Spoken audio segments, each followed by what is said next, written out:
Comme toutes les artères du corps, les coronaires subissent un rétrécissement avec l'âge. Ce phénomène est appelé athérosclérose. Des prédispositions familiales, une mauvaise hygiène de vie ou le contact avec des éléments nocifs peuvent accélérer ce processus. Bien souvent, le rétrécissement n'est pas global, mais est présent sur certaines parties de l'artère. Il limite alors la quantité maximale de sang que peut apporter la coronaire en aval de la zone rétrécie. Au repos, cette quantité est suffisante, mais lorsque le cœur a besoin d'un surcroît d'énergie, comme dans le cas d'un effort, il existe alors un manque. La zone du cœur concernée entre en souffrance et une douleur thoracique apparaît. On parle d'angor. Lorsque les besoins du cœur reviennent à la normale, la douleur disparaît. Si on laisse la lésion de rétrécissement évoluer, elle va devenir telle que la souffrance pourra survenir au moindre effort ou même au repos. Contrairement à l'athérosclérose, qui est un phénomène de long terme, l'infarctus a un mécanisme brutal. Il se produit au niveau d'une plaque d'athérome représentée en jaune ici. La présence de telles plaques est banale. On en retrouve en effet chez une majorité de la population adulte, et elle n'entraîne, le plus souvent, aucune limitation du débit sanguin ni aucun symptôme. Cependant, pour une raison qui reste encore incomplètement comprise, cette plaque va se déstabiliser et se décoller partiellement de la paroi. Ce décollement va libérer des substances qui vont déclencher un mécanisme de coagulation locale. Les plaquettes, en orange ici, vont s'activer et s'accoler les unes aux autres. Des filaments de fibrine, ici en blanc, vont affluer et créer un réseau qui va emprisonner les globules rouges.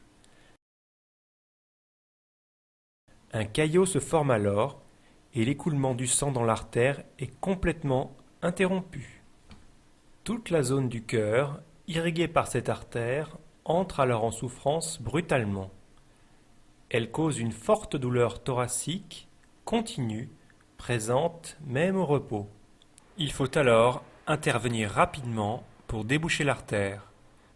Dans ce cas, la douleur cesse, le flux sanguin est rétabli et la zone du cœur concernée retrouve un fonctionnement normal. Mais si on ne fait rien, la zone privée d'irrigation sanguine va perdre ses cellules musculaires qui vont mourir en quelques heures. Elle va alors perdre sa capacité de contraction et gêner le travail cardiaque.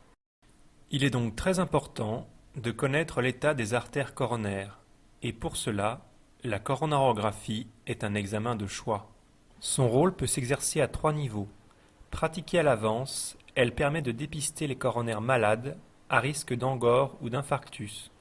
Effectuée en urgence, en cas de douleur, elle indique quelle artère est bouchée et cause la souffrance cardiaque. Dans les deux cas, elle permet aussi de traiter le problème, en dilatant l'artère malade ou en débouchant l'artère obstruée. Quoi qu'il arrive, c'est votre cardiologue qui décidera si cet examen est indiqué dans votre cas. On utilise pour cet examen un coronarographe, qui est un appareil de radioscopie très perfectionné.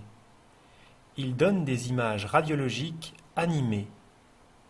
Cependant, comme tous les vaisseaux du corps, les artères coronaires ne sont pas visibles en radioscopie. Pour cela, il est nécessaire d'injecter un produit de contraste à base d'iode. Afin de limiter la quantité de produit de contraste injecté, il est introduit directement dans la coronaire. On utilise pour cela un très long cathéter que le cardiologue met en place dans l'artère du bras et qu'il fait remonter ensuite jusqu'à l'aorte, au niveau de l'endroit où naissent les coronaires. Ce cathéter permet d'injecter spécifiquement l'une ou l'autre des artères. Le coronarographe fournit alors une vision de l'artère. Le cardiologue peut alors quantifier le nombre de rétrécissements, leur importance et leur localisation. C'est la partie diagnostique de l'intervention. Si le médecin met en évidence des rétrécissements au niveau de certaines artères, il peut éventuellement passer à la partie thérapeutique de l'examen, qui est appelée angioplastie. Le traitement de l'artère rétrécie va se faire par dilatation, grâce à un ballon gonflé à haute pression. Celui-ci est généralement associé à un ressort métallique appelé stent. Le cardiologue fait pour cela remonter une sonde minuscule à l'intérieur d'un cathéter. Il la fait progresser dans la coronaire et doit lui faire traverser la zone rétrécie.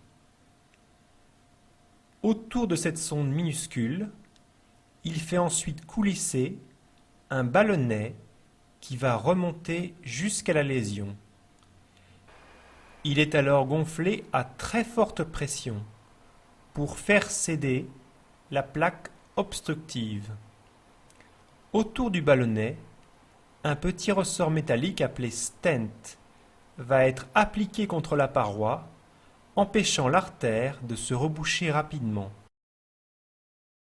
Sur cette vue en parallèle, on constate que le flux sanguin est très ralenti en haut au niveau du rétrécissement, alors qu'il est complètement normalisé en bas, après traitement par dilatation. Dès la fin de l'intervention, 2 traitements vont être mis en place, de l'aspirine et un antiagrégant plaquettaire. Ils devront être pris ensuite quotidiennement et vous ne devrez les arrêter sous aucun prétexte. Ils empêchent en effet la réobstruction de l'artère au niveau du stent. Dans les rares cas où les lésions retrouvées à la coronarographie ne peuvent être traitées en angioplastie, votre cardiologue peut être amené à vous proposer un traitement chirurgical par pontage.